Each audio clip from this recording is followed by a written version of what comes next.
3, 2, 1. Liftoff of the Falcon 9. আয় চলে যায় বেড়াতে বন্ধুরা। মহাকাশ গবেষণা সংক্রান্ত যেসব ভিডিও দেখতে আপনারা ভালোবাসেন, সেরকম একটি আশ্চর্য এবং চাঞ্চল্যকর ভিডিও নিয়ে চলে এলাম তোমাদের সামনে। খবরটা শুনলে সত্যি চিন্তার বিষয়। চাঁদে নাকি আছড়ে পড়তে চলেছে 4 টন ওজনের একটি রকেট। এটি ধাক্কা লাগতে পারে চন্দ্রযানের সঙ্গেও। এর ফলে চাঁদের পৃষ্ঠের কি ক্ষতি হবে, অর্থাৎ অবস্থানে বা কি বদল হতে পারে, আজকে আমি ভিডিওর মাধ্যমে সবটাই জানাবো। তো চলুন যাওয়া যাক। আগামী কয়েক সপ্তাহের মধ্যেই চাঁদের উল্টো পিঠে আছড়ে পড়তে পারে 3 থেকে 4 টন ওজনের 15 মিটার লম্বা ফ্যালকন 9 রকেট, যেটি অবশ্যই স্পেসএক্স বা কর্ণধারের তৈরি একটি রকেট। এলন মাস্কের সংস্থা স্পেসএক্সের ফ্যালকন রকেট বুস্টার এটি।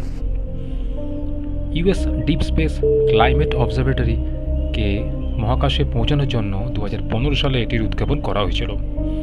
সে থেকেই চাঁদ ও পৃথিবীর পরিমণ্ডলে এটি ভেসে বেরিয়েছে। এখানেই আশঙ্কা থাকছে ভারতীয় মহাকাশযান চন্দ্রযানের জন্য।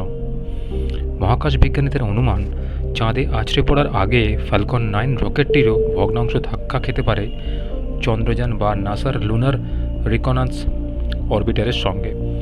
এ দুটি মহাকাশযান চাঁদকে প্রদক্ষিণ করে বিভিন্ন তথ্য ও ছবি সংগ্রহ করছে। ফ্যালকন 9-এর কোনো অংশের সঙ্গে ধাক্কা লাগলে বড় ক্ষতি হতে পারে ভারতীয় ও আমেরিকান যান দুটির একসাথে। আমেরিকান গবেষক বিল গ্রে চাঁদের সঙ্গে স্পেসএক্সের ফ্যালকনেরই সম্ভাব্য সংঘর্ষকতা প্রকাশ্যে এনেছেন। তার অঙ্ক অনুযায়ী চাঁদের নিরক্ষরেখা থেকে সামান্য উত্তরে 4 মার্চ সকাল 7:26 চাঁদের মাটিতে আছড়ে পড়তে পারে এই ফ্যালকন 9 রকেট, যেটি ওজনে 40 লাখ কিলো বা 4 টন। মিস্টার বিলের বক্তব্য অনুসারে সংঘর্ষ সম্পর্কে খুব বেশি তথ্য আপাতত তার হাতে না থাকলেও আগামী 7 ও 8 ফেব্রুয়ারি স্পেসএক্স ফ্যালকনের গতিবিধি আরও সামনে থেকে পর্যবেক্ষণ করার সুযোগ থাকবে। ইউরোপিয়ান স্পেস এজেন্সির স্পেস ডেব্রিজ অফিসের প্রধান হোলগার ক্রেগের মতে, পৃথিবীর বায়ুমণ্ডলে অযাচিত প্রবেশ এড়াতে চাঁদের মাটির সঙ্গে অনেক রকেট বুস্টারের সংঘর্ষ ঘটলেও এরকম উদ্দেশ্যহীনভাবে চাঁদের মাটিতে আছড়ে পড়া যথেষ্ট ব্যতিক্রমী ঘটনা। যদিও পৃথিবীর বায়ুমণ্ডলে অযাচিত প্রবেশের চেয়ে সেটাই অনেক বেশি স্বস্তির, কিন্তু এর ফলে চাঁদের পৃষ্ঠের কি ক্ষতি হবে সেটি অনুমান করা যাচ্ছে না। আর অবস্থানের কোনো বদল হবে কি, এসব প্রশ্নের উত্তর এখনও বিজ্ঞানীদের কাছে অধরা।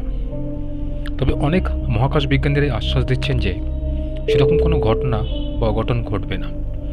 আমেরিকান মহাকাশ গবেষক জেনিথন ম্যাকডাওয়েলের কথায়, হ্যাঁ, এটা ঠিক যে ফ্যালকন 9-এর বজ্র চাঁদে আছড়ে পড়বে, কিন্তু তাতে বিশেষ ক্ষতি হবে না বলেই আমাদের ধারণা। এর আগে এলন মাস্ক সংস্থার তৈরি একটি উপগ্রহ চীনা মহাকাশ গবেষণা কেন্দ্র তিয়াঙ্গংয়ে ধাক্কা মারা উপক্রম করেছিল। সে যাত্রায় রক্ষা পেয়ে যায় চীনা উপগ্রহটি। চন্দ্রযান ও নাসার যান অতটা ভাগ্যবান হবে কিনা তা জানা যাবে সপ্তাহখানেক পর।